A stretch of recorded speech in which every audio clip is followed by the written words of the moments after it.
nk'uko babivutse naje ndi Bujumbura ndi umunyeshure muri kaminuza y'Uburundi umwami Yesu abahezagire. Dusoma ijambo ry'Imana mu cete ca kabiri Timoteyo yandikiwe na Paulo. Igice ca kabiri ndasoma umurongo wa 19 kandi ndabandanya. Batarahawe muri Gusa 42 avuga ngo ariko itangiro ry'Imana ryo kubaka ko birakomeye.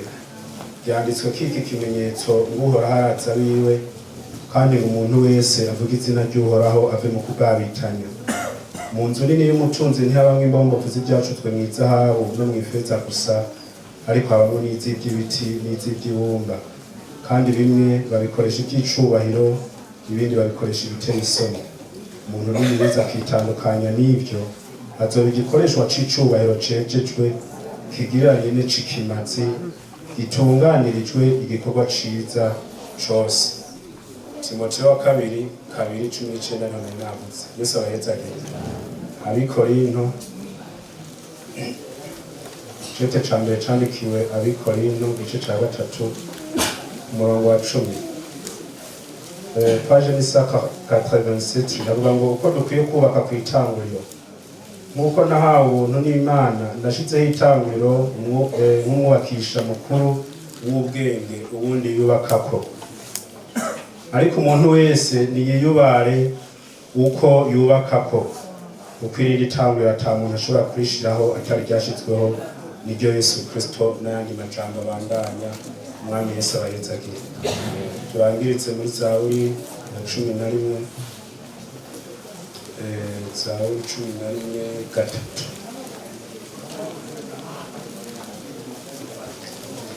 Zaburi 11:3 avuga ngo namba amatanguriro agize gute iby'umugororotsi yakoze byagize iki byapfuye iki umwami Yesu n'abahezagire. Ndarangije uyu yari Paulo yandikira Timoteyo arongera ati Timoteyo umviriza imbere yuko uzofata imigabo yo gukorera Imana uraraba neza itanguriro ry'ushire ibyaricyo. Yesu abahezagire. Arambwira ati itanguriro ryo kubaka ko mu bintu by'Imana ibintu by'agakiza si ibintu ufata ararejea ni ibintu bikomeye. Yesu abahezagire. Itanguriro ritegerezwa kuba rikomeye. Icambere byanditswe ko iki kimenyetso kivuga ngo Uhoraho arazi abantu biwe, sibyo? Ikigira kabiri umuntu wese avuga izina ry'Uhoraho agira iki ave mu kugabitanya.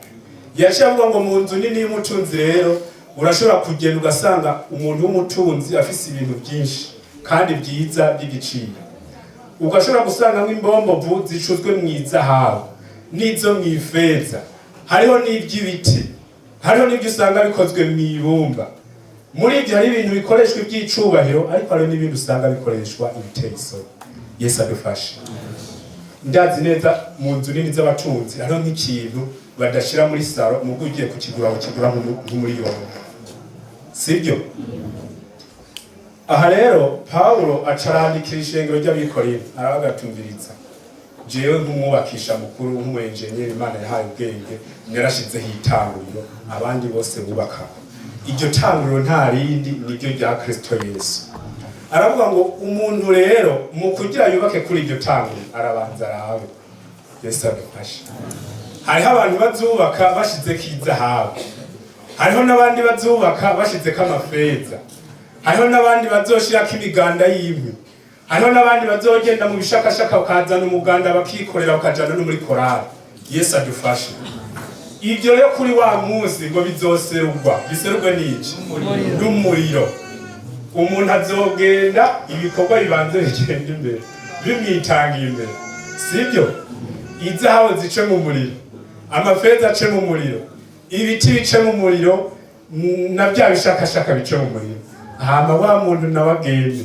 Igikorwa c'umuntu ni casha. Uwo muntu kubera azoba yubatse kuri rya tanguriro ryande rya Kristo Yesu, ubazorokoka mugameze gute? Uwokowe. Aha rero Dawidi niho yaciye yandika aravuga ngo namba amatanguriro yayandi twumva rero asambuwe.